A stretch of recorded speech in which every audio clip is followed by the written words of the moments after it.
Hello, everybody. Thank you for being here, and great to see a lot of familiar faces. My name is Shahryar Shigagi. I am a professor of practice with enterprise risk management here at Columbia University. I've been in the field of technology management consulting for most of my career, and spent many years, especially in the past 15 years, helping clients in the area of cybersecurity. And of course, now everything is about AI. So we thought that this would be a good topic for having some amazing panelists that are sitting here, which you probably have some time, hopefully at the end of the session, to network with. So I'll go, I don't need to go through my background or resume. So I'll start with Sohail, who is our AI guru. I always wanted to find somebody from the industry that understands what's under the hood when it comes to AI. So I was privileged to invite, and he accepted. So yeah, and I'll let him give you his own background. Kambi is a good friend of mine. We used to work together at Citibank for many years. He's one of the top-notch technology and cybersecurity experts, many years at Citibank, which at the time Citigroup was the largest bank in the world. So he brings a lot of practical experience and knowledge. We are privileged to have Daniel from McKinsey. Daniel is based out of New York. He has amazing experience in cybersecurity and technology consulting. And again, I'll let every one of them to give you a little background. And then last but not least, another good friend, Demon, who is the head of cyber, we call him CISO, Chief Information Security Officer, at Department of Education, New York City, which is the largest DOE in the country. He says, if not in the world, but we have a lot of people here from Shanghai, so I don't know about that. All right, so why don't we start with Sohail, please? Sure. Thank you so much. Well, first of all, it's great to be back on campus after quite some time. I graduated from Applied Analytics program a couple of years ago. My background, actually, I worked across finance and technology for several years. And right now I'm enrolled in a doctorate program in AI and machine learning at George Washington University. My research is focused on application of AI and machine learning in the financial sector with a specific focus on the hedge fund industry, their trading platform, which also overlaps with cybersecurity, and I'm excited to be here. Thank you for having me here. I started my careers in Bell Laboratory, doing a lot of works in information technologies, and did good amount of work not only with the private sector, but some of the government agency, which I would not mention. And I've been familiar with the artificial intelligence from early inspection of it. I did a lot of, not a lot of work, but programming Prolog and Lisp for some of you people familiar with those type of languages.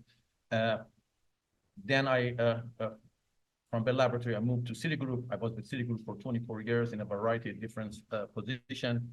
My current job, I'm the CISO of the mid-sized company called SWAM, which is, I also not only am the CISO, but I also act as the chief cybersecurity architect.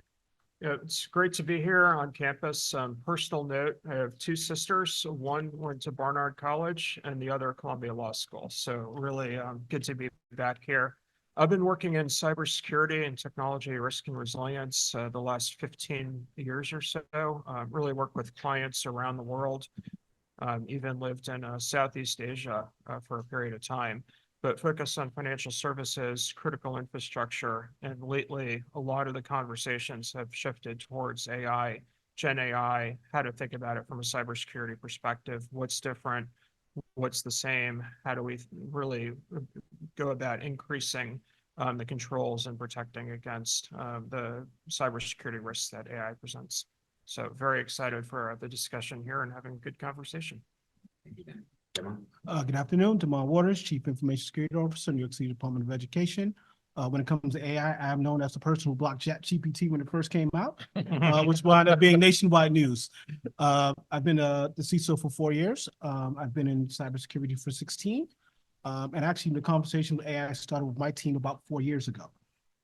So we knew some of this was coming. We just didn't know about generative AI. But my team has been working on ML and large language models even prior to the burst in AI. As you'll find out from the panel today, AI is not new. It's just in a new form. Look forward to talking to you guys today. Again, I think this is a topic that is going to be very difficult to cover a lot of it in less than an hour, but we'll do our best to at least give you a good perspective based on the experience of each one of our individual members of the panel. So maybe we ask each one of you to describe from high level what applications, I know you talked about hedge funds, but what are some of the applications within your own industry or your client's industry that today we see AI is making a big difference? Sure. I think there's an extensive application of AI in the financial services and specifically hedge funds. And it could vary from front office applications such as trading decisions to back office applications. That's a kind of a term they use in hedge funds, such as cybersecurity or data management. So talking about the front office application and trading decision making, basically now we see a trend of using machine learning as a subset of AI. And by the way, just for those who might not be familiar with AI and machine learning, we just heard about it. In its simplest form, AI is about imitation of human intelligence, and machine learning as a subset of AI is about making decision, learning from a data and making decision without direct programming. So that's just a very basic and simplified description of AI and machine learning.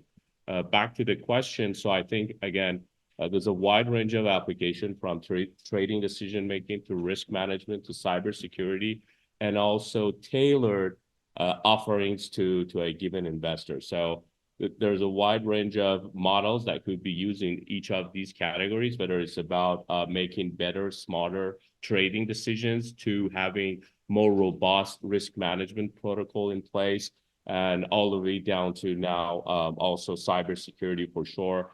There's a rise of different types of models, both from the side of attackers and from the side of organizations that have been leveraged to actually proceed with cybersecurity measures. So I think it's an exciting moment for this field, and there's a lot is going on every day, every moment. Actually, there's a new model, there's a new technology. And I think the application is actually just expanding across different side of any given organization and business, and specifically for the hedge funds also, I think it's very trending, and it actually extends to a variety of functionality of the business. Great. Tammy? Our company is working at 3 segments, but 2 of them, which is we are in a robotic automation process that AI would have a major implications. You know, RPA been around for many years, but to actually make sense of the output, we are expanding in that. We also, because we are a cybersecurity consulting company, we also to see the use of AI for defensive and also how to protect yourself.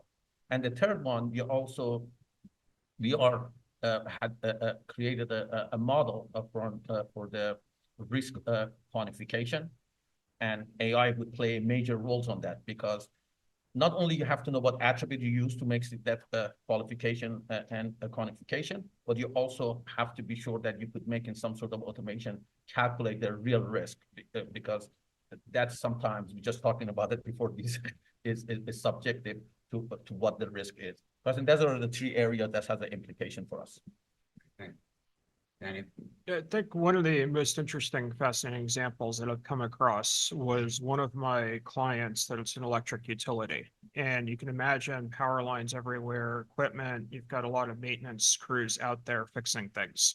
And they go around and they carry these really thick 3-ring binders, hundreds of pages, instructions, manuals, and so forth. And power line down, you got to open it up, flip to the section, figure out the procedures to follow. Well, they took all those manuals and they actually put it into a Gen AI module. And now somebody's in the field can easily just open up their iPad, query, hey, I'm working in a marshland and there's a down power line and it's in the middle of a storm. And it will literally put out custom instructions step by step for them to follow. And it just simplified their operation significantly. But especially younger kids who don't understand a certain topic, how they can utilize that generative AI to give them different methods of solving problems. But also the biggest use case that we're looking for to make sure you guys are not cheating. Right? That's the biggest application for us here in education right now. So maybe I go back to you, Deman. Given that, you know, we hear all the good stuff coming with AI, but we also are talking, you know, hear a lot of things about guardrails, and the regulators are having challenges in terms of defining the boundaries, and industry is still trying to define it. So are there any standards or criteria your organization, DOE, for instance, have in place so that as you bring AI, they have to go through checks and balances before they become adopted into the production environment? Sure. As you mentioned, no guardrails and no regulations has really been formalized from a governmental standpoint. And we're still struggling from a cybersecurity standpoint. Like there's no real methodology. There's different frameworks there as well. So we're still growing industry from cybersecurity as well as AI. Now, some of the things that we've done, we've taken through a process of we're actually building the plane as we fly it. So we're looking at AI policy. We're actually working with students and other educators to look at the use cases, but also build those guardrails around it as well. This is a little different than guardrails around we're using the regular guardrails and processes that we use for protecting data. However, we have a different issue here, and it's more of a privacy issue, protecting the privacy of your data. Because once you put your data in those large language models, we have to make sure that they're not used for different purposes and different things. So we're still going as we go, and we're working with some industry folks. We're working with Microsoft on a lot of some open AI. We're also working with Google, as well as Amazon on different language models and putting together guardrails in some of our systems. So we're just building as we go. What about Daniel? What about your clients? Do you see sort of established governance related to AI? No, I mean, it's without question top of mind. Focus on privacy, focus on just the sheer customer data that's being used, focus on how do you actually manage risk. And the question of the organizations I work with, especially financial services, just given the sheer number of customers, the large volumes of data, the criticality of the services, is how do we take and apply existing risk management frameworks and adopt those for AI and Gen AI? What's new? What needs to be changed? What's the same? But really viewing this as an extension of existing enterprise risk management. For us, as I said, our company don't necessarily collect any or hold any PII data. Therefore, we're advising our clients. We are more care about what they need to do to protect themselves, because truly there are no regulation, no frameworks today address AI, and it's a very complex for many reasons, because the surface, and we talk about it, I guess, later, the attack surface has changed, because you have now everything is touching somehow AI. And when we talk about this session furthermore, we are talking about for example, autonomous cars, the self-driving cars, things like that. But for our client, we want to be sure how they could protect themselves against the AI-generated attack or the more sophisticated attack. And that's where our concerns are. And they are not necessarily means that we have to invent a new tools or processes. It's more what you have that you could enhance it. So kind of leading into the question of, if you don't know your enemy, you can't defend yourself. Kind of say, in your work, since you're our guru of AI here, what's under the hood? Is it a bunch of mathematical models? And can you, in layman terms, describe? Sure. Actually, the other day I had a conversation with a fellow researcher, and from a high level and simplified overview, AI is about ideas that are translated to mathematical models, and those mathematical models are actually translated into codes, and then the end user actually are going to use that final product. For example, generative AI or what is called off-the-shelf machine learning models. And you can just use them without really knowing the mathematics behind the models.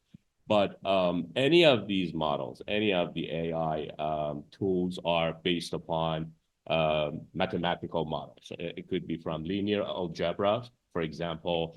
For those of you who might be familiar with matrices and vectors, the data processing is based upon the principles of linear algebra. Also, when it comes to, for example, cybersecurity, there are models that are built upon probability and statistics. The probability aspects would measure how probable isn't it for an attack to happen, and statistics comes into play to measure the significance of that a given event. So overall, everything about machine learning, any machine learning model is based upon many different mathematical models that are translated into code. And each aspects of mathematics, as I mentioned, could be applied in different phases of a machine learning usage and development. Again, for example, linear algebra for data development and data processing, probability and statistics for understanding the probability and extent to which a given scenario can happen. And also, more importantly, there's a concept in optimization. There are different concepts that are being widely used in machine learning developments that are crucial for feature extraction. So, for example, when we are building a model to defend against a cyber attack, we need to know what features of our data are important to make sure the model is most accurate and most optimized, and optimization techniques, which is also based upon so many different advanced mathematical models, are used. So the question might be, do I need to be, I'm not a savvy mathematician to use machine learning? The answer is possibly no. But does it help for someone to know some level of mathematics to better use machine learning? Absolutely, yes. So, yeah. So Sahil, what you're saying is that linear algebra class I took 20 years ago can actually come to use now? Yes, definitely. Okay. Definitely. Of course, if you remember. Yeah. I don't remember it. I don't even know what I got in it, but most likely it was a C. Just building upon one point you were saying, I mean, the question is, what has AI in it? What is Gen AI in it? And if you're an organization, or if you're say a large financial institution, an electric utility, for example, the amount of suppliers, the amount of companies you're using are in the thousands. And are they using Gen AI? Are they using AI? What you're actually dependent on as an organization is not always as clear or straightforward. So many organizations are just starting to get a handle on where they're actually using either directly or indirectly AI or Gen AI capabilities. Right. So, Damon, since you deal with a lot of minor data, and we know how bad or sensitive that has been, even from regulatory perspective, when it comes to kind of trying to scare the audience a little bit on the attack surface, attack vectors, or examples of different types of bad acts that AI can be used as a tool to drive. Can you guys give us some examples of that? Sure. Now, from a cybersecurity perspective, I don't think the attack surface actually changed very much. However, and I say that because there's only about 11 different malware types and 8 different families. It's just variations of it. What makes it different now is using AI. Now the bad folks can actually move faster and not have certain experience or not have to do certain coding that they had to do before.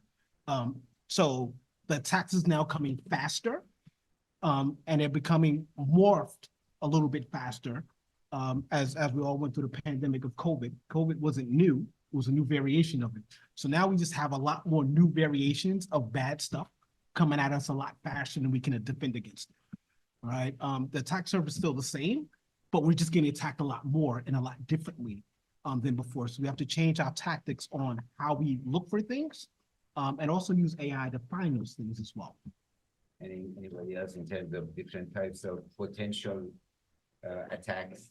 Yeah, I'd offer a different perspective, which when it comes to the infrastructure, so the servers, the networks, the technology environment in which the, say, Gen AI models live, That and the way attackers exploit that doesn't change. I'm going to still identify vulnerabilities. I'm going to still find ways to exploit it, go in, do something bad.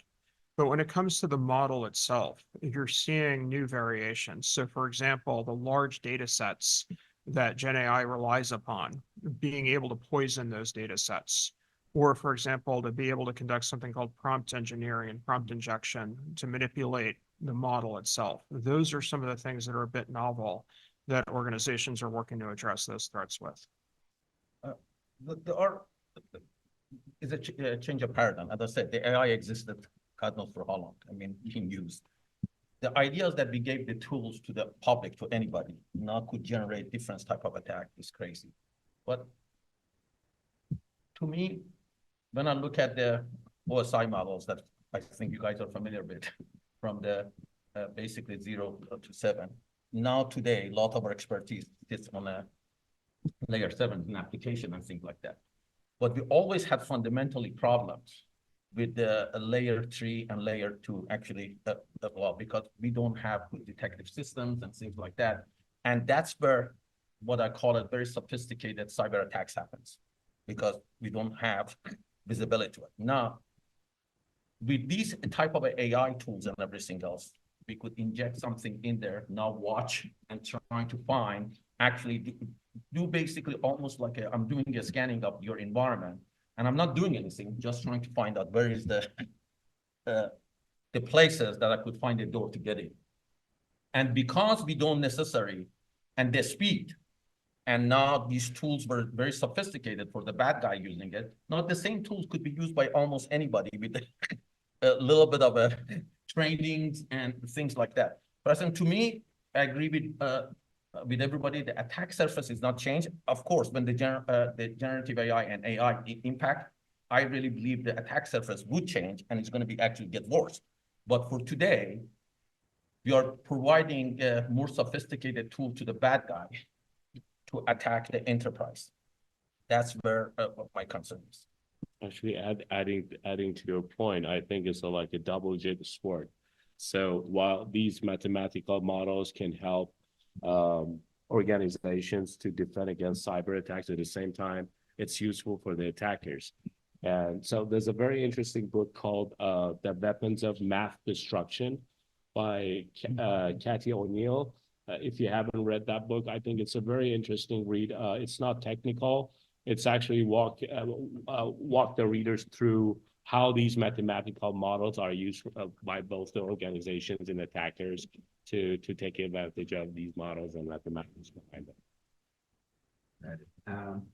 So, what about, we talk about emerging technologies, and, we talk about quantum computing and how, if that becomes real from a production kind of a perspective, we are dealing with a different beast when it comes to AI, because the speed of quantum can significantly change how AI can be empowered significantly. So can you speak to that? Yeah, I mean, look, quantum computing is going to be a phenomenal thing. It's going to change. I think it's going to have more impact to us than internet, because it's going to solve a lot of problems. We could build materials that we never thought we could make. But we already know that quantum computing is going to break every asymmetrical encryptions. That's a non-fact. That's and it's not going to do that much to the what I call a synchronous communication or encryption. But think about now, with the AI, we're creating the speed of attack by 100-fold. With the quantum computing, we're going to make that to 1,000-fold or more. But the issue that is more concerning is the quantum computing not going to be in the hand of every person. It's going to be in the hand of adversary nations. Present, that's now we are talking about potential attack in our critical infrastructures. We are talking about now creating combination of with the AI and collecting massive data, social unrest, change political systems, political landscape. Those are become main concerns. And I think today, and I'm talking about as a government, and regulators, and I'm talking about we need to change. We need to start taking this serious and trying to put a proper rail guard around it now before it's too late, because this is the power that is, when it's unleashed, we could have a major impact to us in a bad ways. So speaking of defense and, defending against AI, we here at Columbia, a lot of our students that are, some of them sitting here, they're actually taking the course in technology and risk management, which they learn a lot of these controls related to identity and access management, threat intelligence and data protection, and on, using various known frameworks such as NIST and CIS and so on. Would the game from a defense perspective change when it comes to defending against AI? Like, are those foundational things still valid? And then now we have to add something to that from a defense strategy, or what's the magic formula when it comes to cybersecurity from a defense perspective? I mean, if you look at it today, Biden administration, as of 2 years ago, had mandated for the majority of federal government to be adhere to the what we call a zero trust strategy. And for you guys, zero trust is not a product. It is a principle that is, in reality, it means you have to verify every connection. Doesn't make it is application, is a person, is a network. You need to verify it and control it. Now, today, and my peer here could even expand on these things, a lot of companies are already in this. I mean, a lot of industry like healthcare, sometimes even utilities and the insurance companies, a lot of small businesses, especially the companies that are not regulated, because the companies are regulated in like financial, they continuously get audited and they have to do. But I said, if today the current control, if they could kind of follow the least privilege, zero trust type of strategy, I think we could say for 99% of the time, you're safe till the next sophistication of the AI comes about. But we are not there. For us, the AI, it just makes us more vulnerable.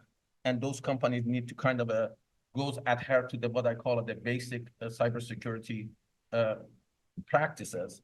And they could probably be in a much better place unrelated to AI. So I'll add on to that. And I think the short story, you said the fundamentals is necessary still. Yeah. Right. And we know that today, like basic cyber hygiene is always going to be there and it's going to always need to be there. We get hit with data breaches on a daily basis. And the reason why is no one's doing that basic cyber hygiene. Right. We get new tools and we're getting things like AI, but guess what we're doing? We're putting a new sock on a dirty foot. Right. Yep. If we don't fix the stuff and the fundamentals, if we continue to have vulnerabilities and coding things incorrectly and not paying attention and trying to move fast instead of secure, we're always going to have that problem. So the fundamentals and the foundations you guys are learning today is very important and needs to go even further. Are the foundations and is that going to change eventually? Absolutely. But as Cam has mentioned, most folks don't have regular good cyber hygiene today.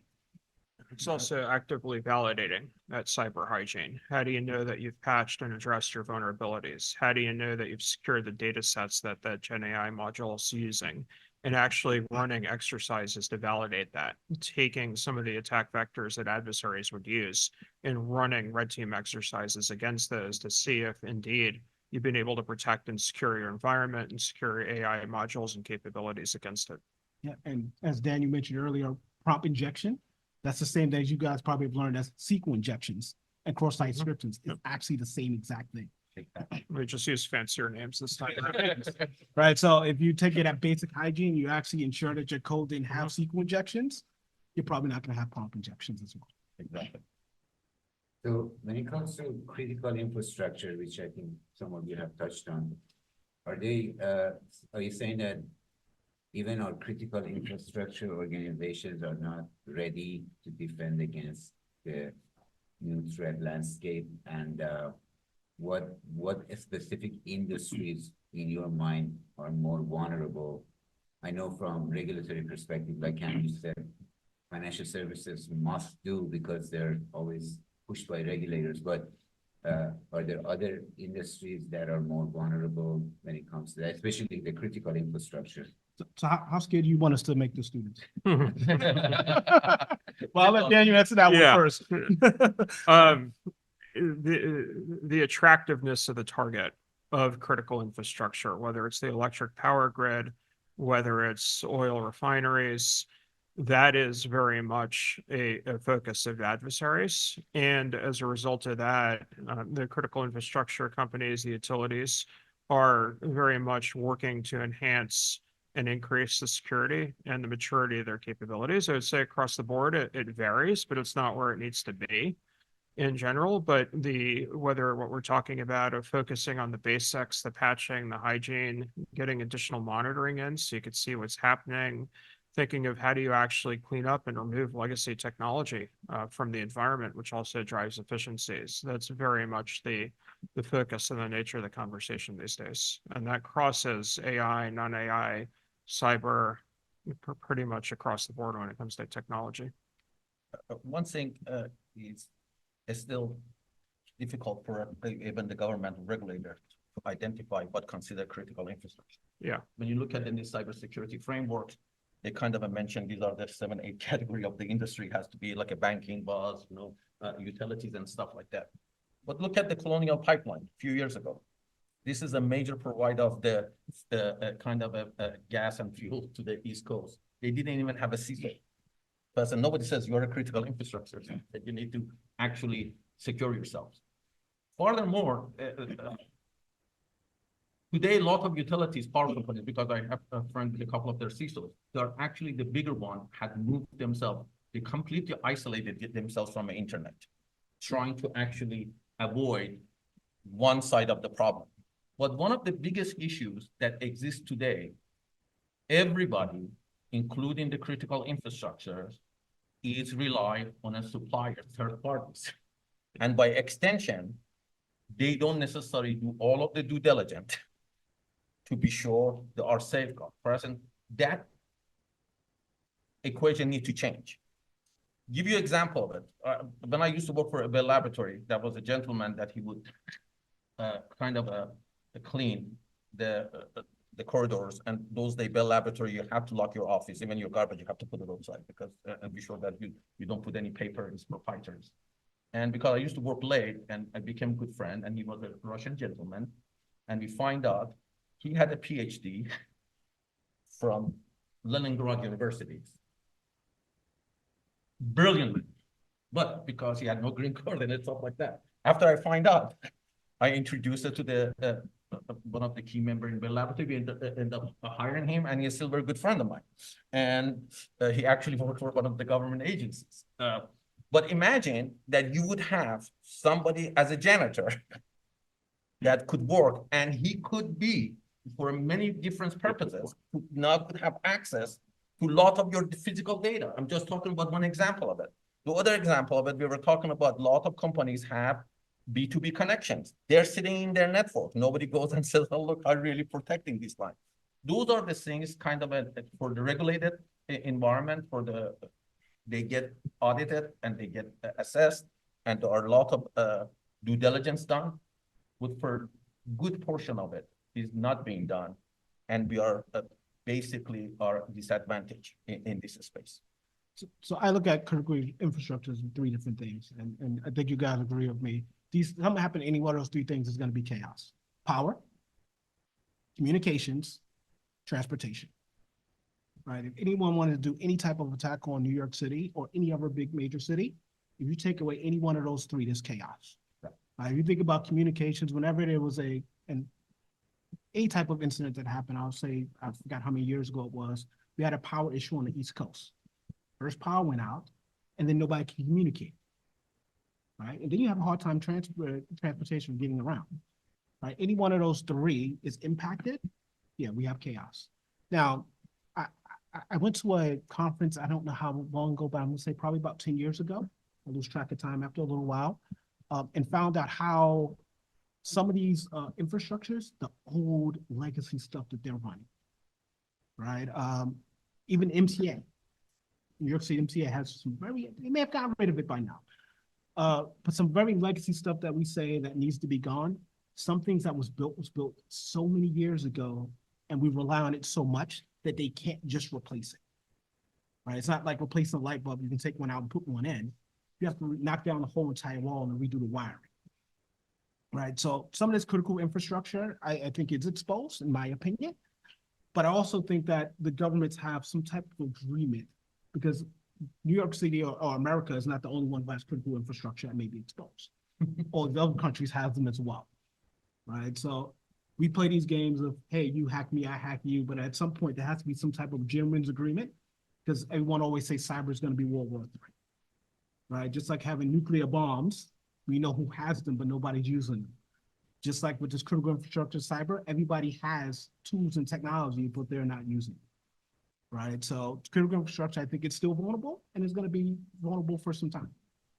But then that point, that's also the challenge of cybersecurity is the attribution.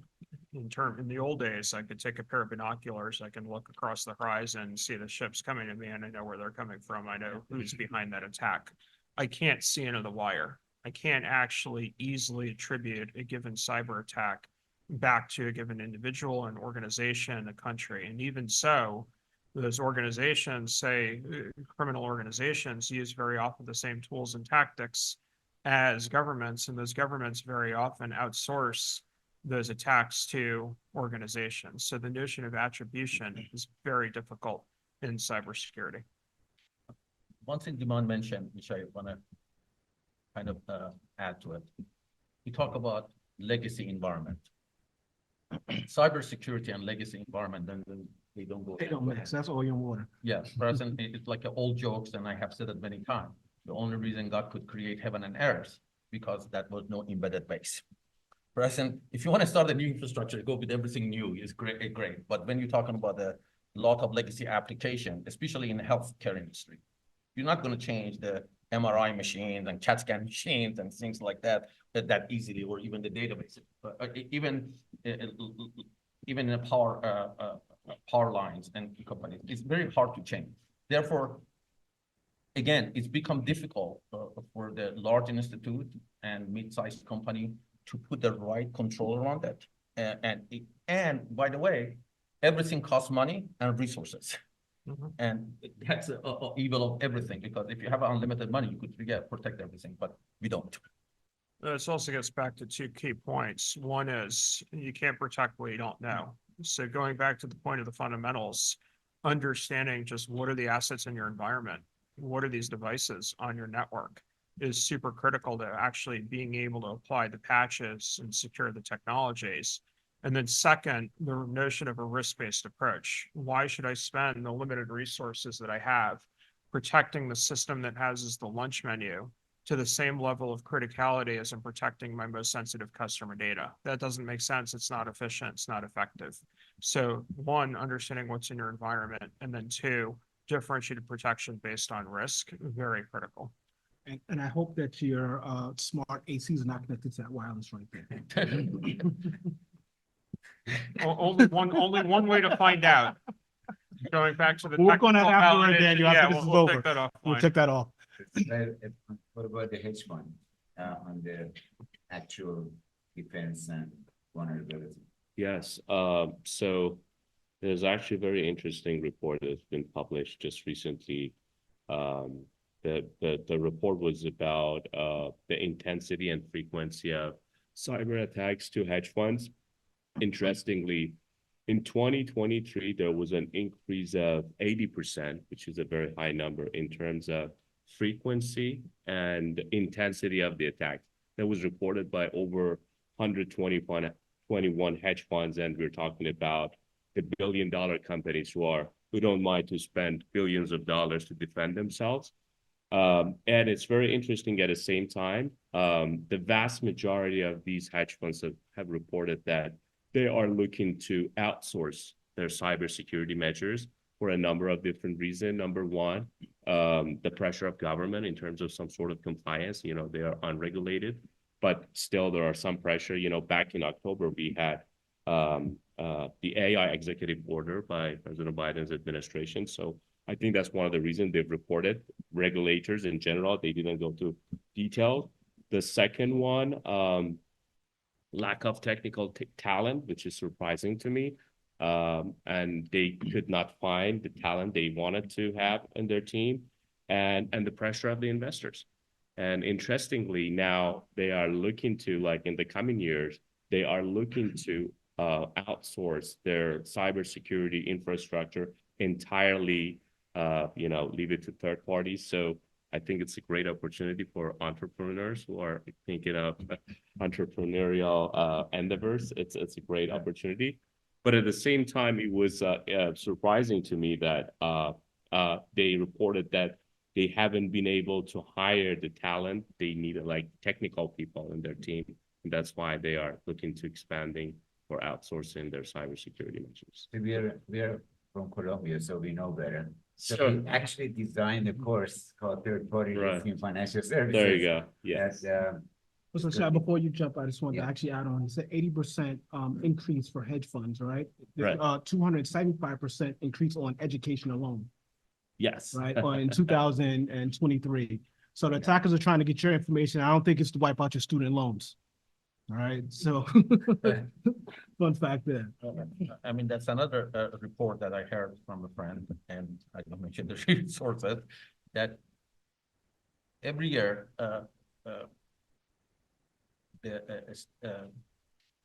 we gave a number to the Defense Department and Homeland Security to number of the talent we need for different industry, because we're sure that's the reason we have give a lot of F1 visas for consultant. In cybersecurity, the number I heard last year was around 3 million short. Yeah. And that's just what's short, like almost 1% of the US population. I'm talking about including the children. But I think this is a space, it continuously is going to require more expertise, more SMEs. And the interesting part of it is, and you all know that, everything we do today is related to electronic commerce. I mean, people cannot leave without their phone anymore. Everything is in your phone. Therefore, everything needs to be secure. For us, we are adding, I don't know, you guys from McKinsey probably know better than I do, the number of the devices we adding to internet every day is just crazy. And every one of them is another way for people to conduct the attack. Yes, so speaking of talent, as we are approaching towards the question and answer part of the panel, is there, obviously we know a lot of shortage of cyber experts, but are there any specific skills or courses that students need to think about in terms of, do they need to take a lot of math, more math? Well, in terms of the technical skills, maybe you gentlemen can speak like based upon what you're looking for. But from academic perspective, I think it's very important, as you also mentioned, having a good grasp of fundamentals is very important. So we might get tempted to jump into learning about the most advanced of the latest model or tools that have been developed or discussed in social media or internet. But I think it's very important to have a good understanding of the basics, especially I'm talking about machine learning. I think it would be very useful to have some sort of foundational courses on machine learning. I think one course can do the trick. Do you need to know a lot of mathematics? Not necessarily. Just college level mathematics is going to help you to just walk you through it. Another important aspect, I see some courses that they tend to focus too much on the concept from high level perspective, and they lack the implementation phase, which is the coding part. So I think it's good to have a combination of while you understand the concept from high level, also it's good to know how to implement them. And the widely used programming language right now is Python. So having a good understanding, basic to medium level of Python, as well as foundation of machine learning is going to help a lot, because once you have that understanding of the foundation and basics, then based upon your interest and the areas that you might want to specialize in, then now you can go and take some additional courses either as electives or even as a boot camp outside of your regular curriculum, and then specialize in certain areas. But again, I can't emphasize enough that it's very important to have a good understanding of foundation, and that comes with understanding the fundamentals of machine learning, college level mathematics, and Python programming is my suggestion. So I'll jump in there. I don't think that there's a shortage of talent, because most of you guys here are talented. I think there's a shortage of people giving you opportunities. Right? I think that's what starts. Every one of us had someone give us an opportunity, because we didn't know our job before we started. Right? So I think the barrier to entry is too high for cybersecurity, because they're looking for you to have this many years or this many degrees, but the work that they give you doesn't require that. Right? So I know they gave you some technical things, but I'm gonna say, I won't look at additional technical courses you need to take. It's more soft skill courses, critical thinking courses, because you need to be able to think through different situations and different things. Communication, right? Because you're gonna have to take some really technical things and be able to communicate this to people who are not technical at all and knows nothing about cybersecurity. So I would focus on some of those softer skills, your writing skills, your verbal skills, your critical thinking skills, your problem solving skills, things of that nature set you apart. Because learning technical stuff is easy. Learning new technology to me is always easy. The hard part is doing the things that get you in the door. Like having that ambition and that drive is something that you can't be taught. That's something you have to have. But you can learn other skills to supplement that. So as people like to call it, the soft skills is what you really need, not just the technical ones. If I think, just building upon that point, if I think about the most effective leaders in cybersecurity and what makes them effective, one, it's having enough, not significant depth, but enough of the technical understanding to be able to talk to the engineers, to be able to talk to the individuals running and managing the technology systems. But then even more critical is an understanding of the organization, understanding of what makes a bank run, understanding of what makes an electric utility function, and being able to engage in a conversation around risk and prioritization and economics with the business leadership of that organization. That's really the most effective skill set. No, that's great. So a lot of the things you're saying, we actually have embedded into our program. Yeah. So Daniel, make sure before you leave, you get a lot of resumes. Oh, yeah. We got you covered. One thing Happy I to wanted chat. to add based on my own personal experience. So while you guys are studying, I think it's very important to at the same time study for do interview prep.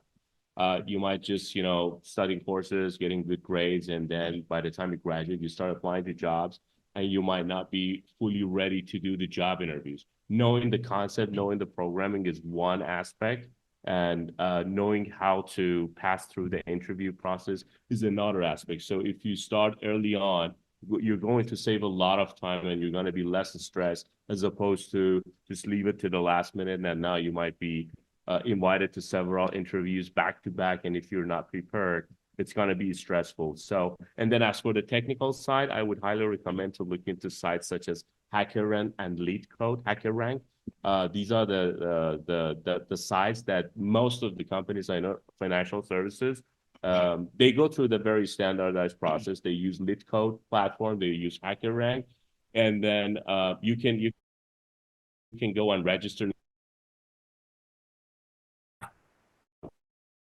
the problems. And if you start while you're studying, by the time you graduate, you're not only eligible to apply for the job and you graduate, but also you're ready to actually nail the interview steps, including the technical. And as he mentioned, you also need to make sure that you also highlight your critical thinking and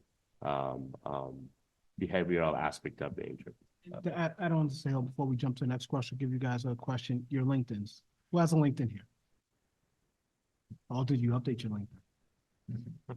Right, so you guys should be looking at your LinkedIn, updating your LinkedIn, and your LinkedIn doesn't just have to be your job experience and your work experience. There's a lot more to you about you instead of just your work experience. That's your brand. That's how people get to know you. Linking with companies as well as organizations that do something that you would want to do. Linking with people who has the job that you want. Contact those people, contact those organizations to get a sense of what you think you may want to do, you have some type of connection with them. Most people get jobs because of exposure, not because of their experience or their education. Exposure is like the biggest thing. So LinkedIn is your way of getting exposed to people in the industry, because I guarantee you what you think you want to do, 5-10 years out may not exist. You're going to probably be doing something totally different. But you have to get yourself in contact with people to get mentors and coaches.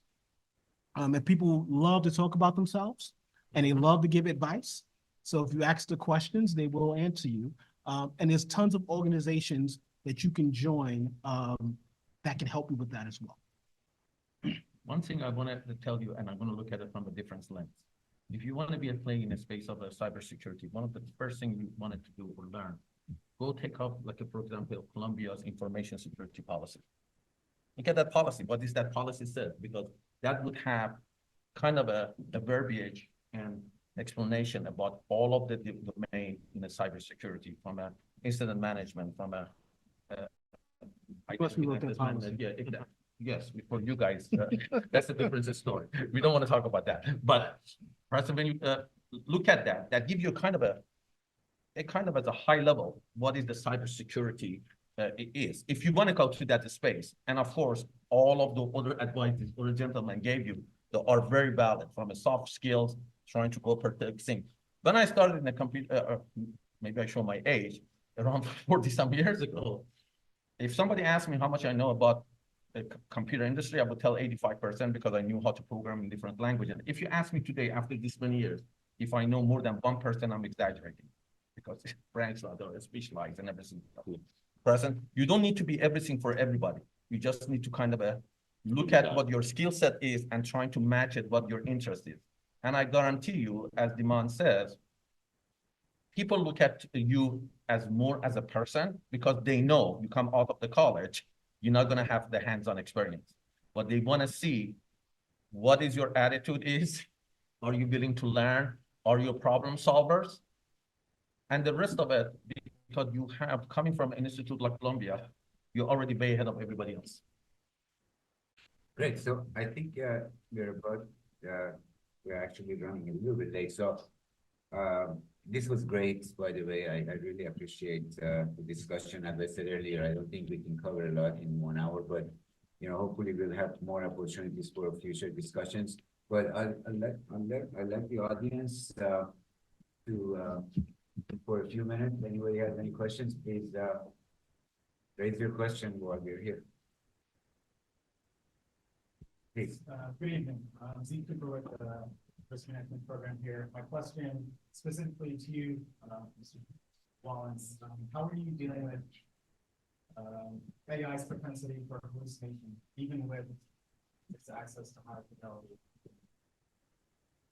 Still thinking about it from a risk approach. What is it most critical? What am I focusing on protecting? What are the threat vectors against those systems? And continuously evaluating the security controls against those attacks. And I think, and really, I mean, this is the ongoing conversation at organizations right now, is what's the appropriate level of risk to take? What am I actually worried about? And where are there things that I'm less worried about but going to continue to monitor?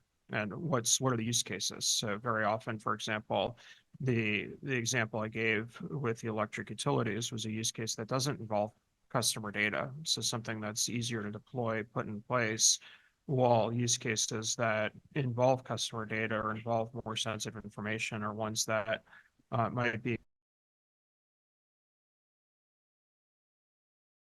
from a risk standpoint until the level of comfort and the appetite within organizations there. Thank you. Go ahead, please. Hi, thank you guys for the time. My name is Devin. I actually work here at Columbia in the DevOps field. So, the AI kind of interests me a lot in terms of, something with architecture, what you mentioned about intrusion detection, that kind of stuff. My question is, being at Columbia, in the absence of kind of like a risk management policy, and a lot of these AI tools are kind of black box where you don't know like what's going on behind them. How do you kind of balance, the developer's urgency to like kind of try out these new tools versus like the cautious approach of managing this? If anything done on isolation in a lab environment, you could test and kind of play around with it. You don't want to put it in your network. You don't want to put it in your enterprise environment. And this should be a practice for everybody. That's right, with anything you do. But today, one of the things about trying to secure your environment from AI is mostly what the tools we have. I mean, there are some more sophisticated tools that companies are actually playing in this space.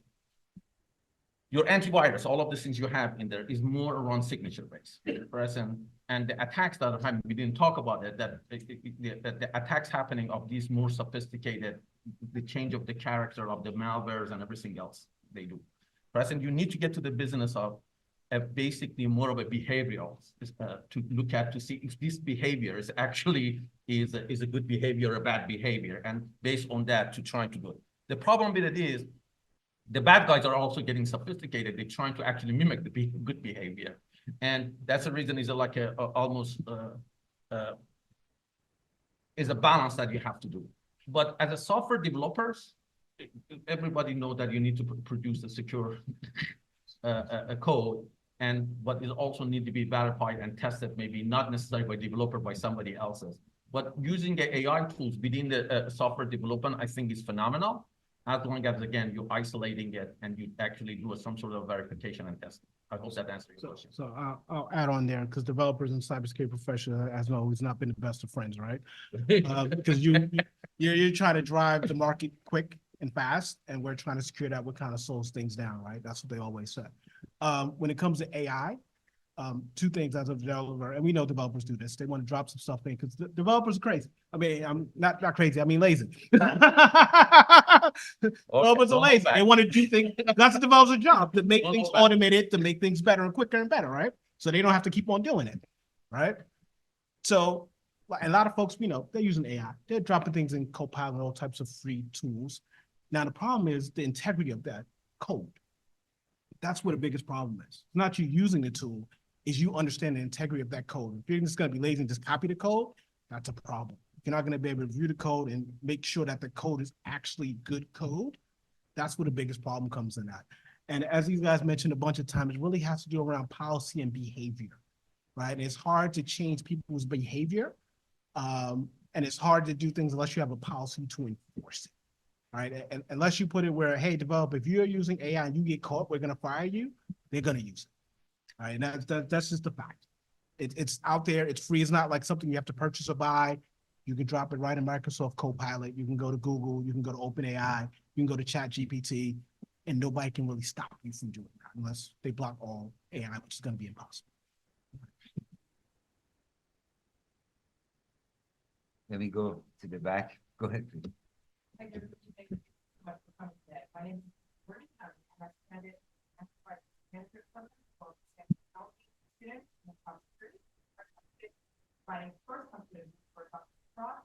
I was curious about your stated layer 2 attack vulnerabilities. I wanted to know more about how you have a lack of visibility there, the data link layer. I was curious, is there any AI litigation or that you've seen how to university research that help with AI? Layer 2 is from the day one of when we go to the internet, or even token ring, which the token ring kind of went away. Is the internet is it's been a problem, and the reason behind it is everything we do is in layer 3, and we're doing using a routing table. And the problem with layer 2 is if somebody put a bridge, that means actually I could put a dongle and something. If you may heard of what called a Raspberry Pi, which is almost a little PC, and put it in there, or none of our tools could be detecting it. There are tools that government and military use, but that are not used in even the corporate US. Present, to avoid that is not necessary. You have to find a more detective tools. Is more around the segmentation and things like that. That you don't put the cameras and the turnstiles and things like that on the same segment that you have your critical infrastructures.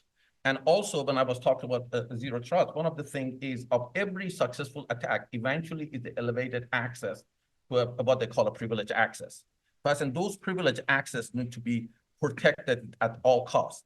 And that include put a time base. For instance, I don't give anybody any type of access at any given time. Has to be time based. For instance, I give them access, it has to come from a network segment that I know is very secure.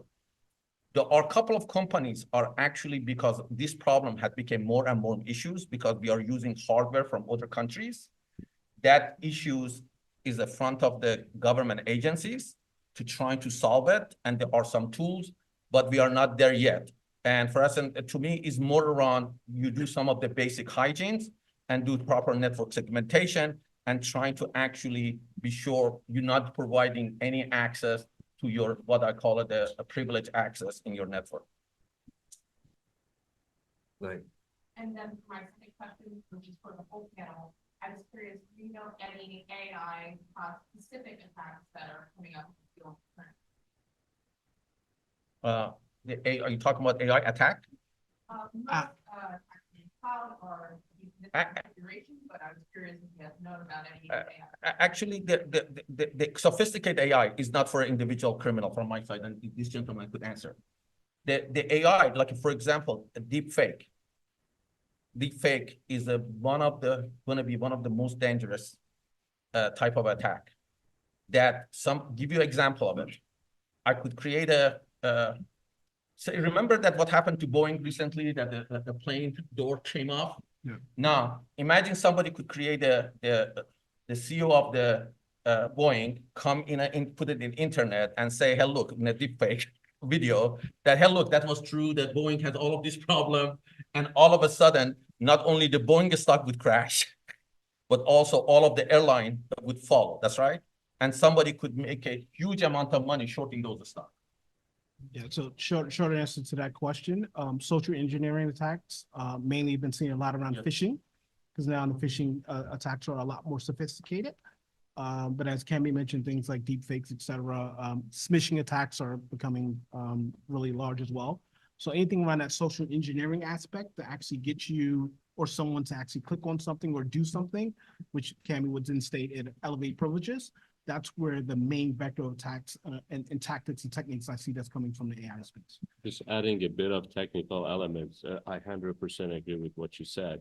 So every AI model for, let's say, for example, cybersecurity protocol is going through different steps. It starts with model training, model testing, and model deployment. And attacks can happen in any of these stages. And there are many different, we can spend a whole day or maybe a week as a whole body of literature on that, like many different types of attacks.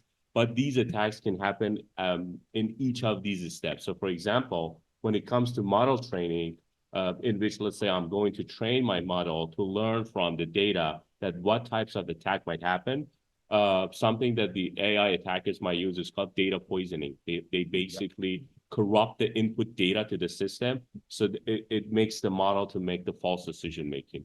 Or there are many other techniques they use, for example, model inversion or model extraction. Basically, they actually attack the model to understand the architecture of the model, and then also to alter that for their desired purposes.